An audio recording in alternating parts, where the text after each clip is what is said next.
about the rough road, the dirt road, going up into the mountains to visit this shelter. After visiting with those girls, we didn't complain anymore about the rain, the roads. When we left, we just thought about those girls. And I call them girls because they were girls. They're minors. I believe the youngest one that I talked to that day was 10, and the oldest was 13. When we left, all we could talk about, we really didn't talk much at all, was about the plight of how here we are in the year 2013, how humanity maybe has progressed in some areas, but in the area of slavery, sex slavery, it's maybe getting worse. It has become a scourge. So, does it just happen in other places? No, sir. It does not. I've already mentioned Houston. Houston, because of its location, is one of the hubs in the United States for sex trafficking. It's close to the Mexican border, Gulf of Mexico. It's an international city.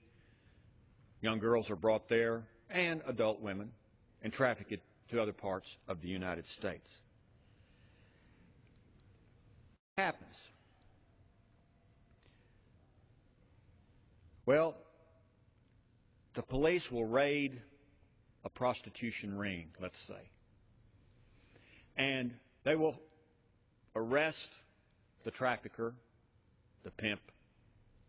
They'll arrest the victim, even though in many cases she was forced into prostitution.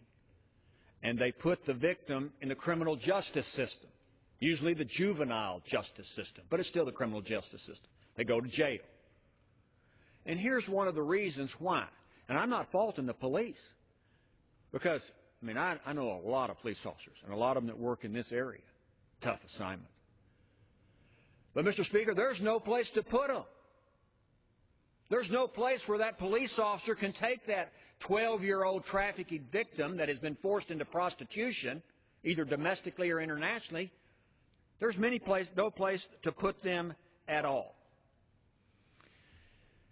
I understand from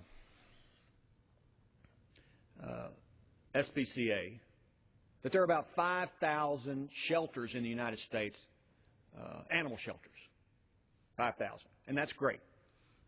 I have Dalmatians. I've gotten Dalmatians from Operation Rescue, from a shelter, from the SPCA. So, I mean, I think that's a good thing that we've got those shelters for animals. But in the United States, for minor sex trafficking victims, there are 226 beds. That's it. That's all there is. So the police officer doesn't have a place to take this victim, minor sex trafficking victim, except put them in jail for their safety and for other purposes. And you have a lot of problems with putting them in jail. First, they have a criminal record, even though they are not, in many cases, a criminal at all. They're forced into this. So that doesn't make them a criminal. That makes them a victim. They have a criminal record. They're put in the criminal justice system. Once they're in the criminal justice system, they stay in the criminal justice system because there's no place to put them. I'd like unanimous consent to put into the record the statistics of where the 226 where I obtained the statistic of 226 beds for minor sex trafficking victims, where it comes from, different organizations, Shared Hope, etc. I'd like unanimous consent to put this in the record. Without objection. Thank you, Mr. Speaker. So that is a problem we need to work on, finding places to put them when they are rescued, and having a mindset changed in this country that we, as Americans, see this situation in three parts. We see the trafficker, we see the demand, the customer. I'll get back to that person again in a minute. But we see this third person as a prostitute, no. but a victim, yes, and treat them as a victim. And then we can go a long way helping stop this problem of scourge of human trafficking. So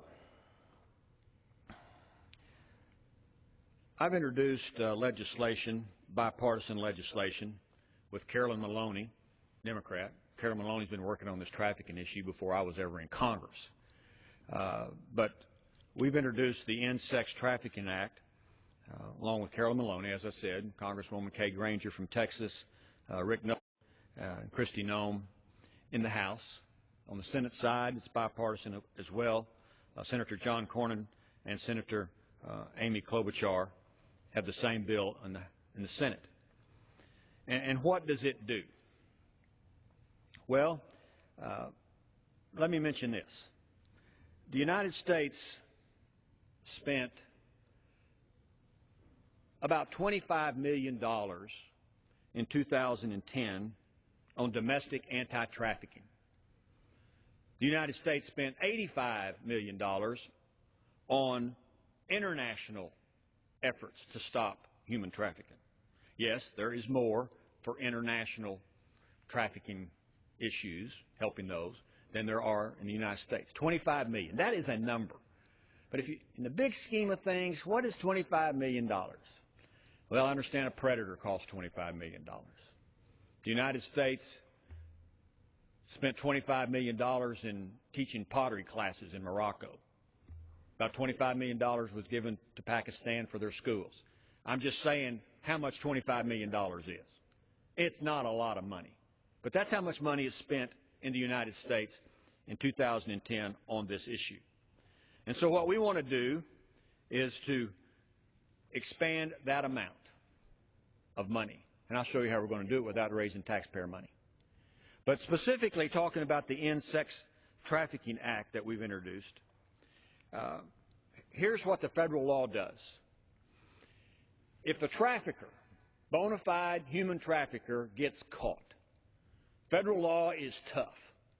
That trafficker, these federal judges, God bless them, they are really nailing these traffickers, as they should. They're the scum of the earth, these people that sell little girls and boys, too. Slavery. On the other end, of course, we're not doing a whole lot to find homes, shelters for the young girls. But the person that escapes really prosecution is the person in the middle. So what we have done in this bill, the End Sex Trafficking Act, we're going after the customer, the demand. Because as I mentioned earlier, that is the root of all this evil, is that there is demand for it. And all we do is we apply the same federal laws to the trafficker, to the customer. Sure, there's got to be a federal connexus. Interstate commerce has got to be involved. We're talking about only federal cases. We're not talking about state cases. So that the demand is decreased by punishment. Because they, as we all know, we've seen the reports of when a prostitution ring is busted somewhere, not involved in trafficking necessarily. You find out the name of the pimp and how careful we go out of our way to protect the identity of the person that's the customer. Well, those days are going to end if we get this legislation, because those customers are going to be able to be punished under the law for buying sex, giving that money to a trafficker to have sex with minor children in the United States. So that's what we do in this bill. And the days of boys being boys, they're gone. Hopefully, we can make sure that they're gone by making sure that they're held accountable for the actions that they chose to voluntarily do. Now, as I mentioned,